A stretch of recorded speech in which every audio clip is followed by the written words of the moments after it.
Olá, eu gostaria de falar sobre o consumo de peixe na gestação. Assim que a paciente engravida, que a mulher começa a estar grávida, ela começa a se preocupar com uma série de coisas com que ela não se preocupava antes. Por exemplo, o que eu devo, o que eu não devo comer? Uma das principais preocupações é, existem coisas que eu não posso? Essa é uma pergunta muito comum que eu recebo no pré-natal. Uma das primeiras coisas que eu oriento é que gestante não deve comer carne crua. Isso eu estou pensando mais no risco de toxoplasmose, pensando numa carne de vaca, carne de porco ou frango. O peixe cru em si não tem risco de transmissão de toxoplasmose, mas o consumo de peixe tem outras questões que devemos nos preocupar. Por exemplo, é possível comer peixe cru na gestação? Sim. Tá? O que é o risco? O risco é de você estar comendo um alimento que tem um maior risco de te transmitir alguma doença infecciosa, seja bacteriana ou viral, porque ele não está cozido. O cozimento ou a pasteurização, como é feito no caso do leite, mata muito micro-organismos. Quando você pega um peixe cru e consome ele fresco, isso é perigoso.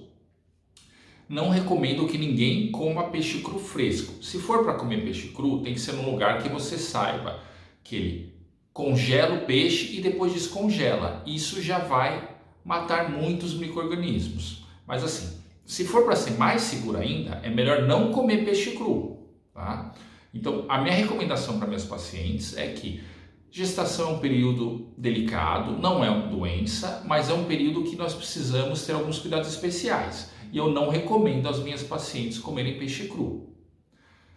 Mas sabendo que não é tanto para a questão da toxoplasmose, porque o que muitas acham é que é pelo risco de toxoplasmose, e daí quando eu faço a sorologia e algumas pacientes são imunes, elas me questionam, bem, então se eu sou imune à toxoplasmose, quer dizer que eu estou liberada para comer peixe cru? Não. O problema não é a toxoplasmose, e sim outras bactérias, que nós não fazemos testes de sorologias, que podem dar uma infecção intestinal e ter um desandamento ruim na gestação. Agora, tem outra questão com o peixe que é independente de ele ser cru, que é o fato do peixe por si só, depende do tipo de peixe, ele tem um acúmulo maior de mercúrio. O que é mercúrio? É um metal líquido, que é aquele que nós conhecemos pelos termômetros antigos, tá? Mas não é esse mercúrio que está no termômetro que faz mal, é o metilmercúrio, que ele é existente nessa forma dentro dos mares. O que acontece? O mercúrio é liberado para a atmosfera através da queima de combustíveis fósseis, por exemplo, erupções de vulcões, tá? Mas principalmente pela queima de petróleo, gasolina, todas essas coisas. Isso libera mercúrio na atmosfera. Com o processo das chuvas, esse mercúrio é devolvido para a água, seja água de rios, lagos, e tudo isso vai parar no oceano. E daí o que acontece? Dentro do oceano existe um tipo de micro-organismo chamado fitoplâncton, tá? É como se fosse a menor planta do mundo. O fitoplâncton, assim como uma planta, ele transforma água e gás carbônico em oxigênio. Ele tem a sua função como igual à Mata Atlântica de fazer essa conversão do ciclo do carbono. Agora, o que acontece? O fitoplâncton acaba absorvendo esse mercúrio, ou melhor, o metilmercúrio, que é a forma tóxica, que está na água.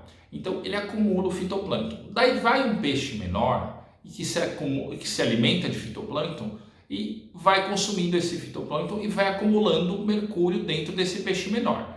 Daí vai um peixe um pouco maior que esse e come ele. E daí, conforme vai subindo nessa escala de predadores, então os peixes maiores acabam consumindo muitos peixes pequenos com alta concentração de mercúrio. Então, peixes predadores, os grandes predadores, acabam tendo muito acúmulo de mercúrio na sua carne.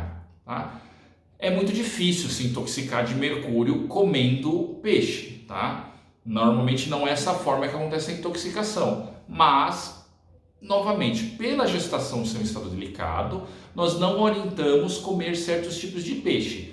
Então, como que você vai saber? Primeiro, se você for no mercado e você olhar lá o peixe, um peixe pequeno, provavelmente ele não é um predador. Peixes grandes que são os mais perigosos. Então, o que nós recomendamos? Por exemplo, Se for vai comer um peixe, recomendo pescada, peixe espada não, pescada, sardinha, tá?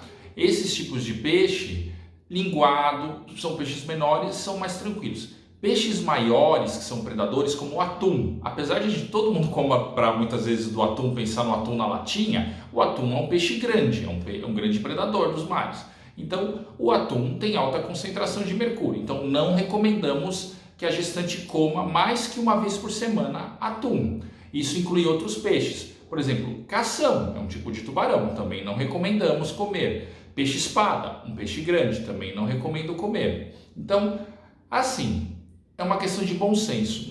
É difícil dizer até onde pode e não pode, mas de maneira geral não recomendamos comer mais de uma porção por semana desses peixes grandes.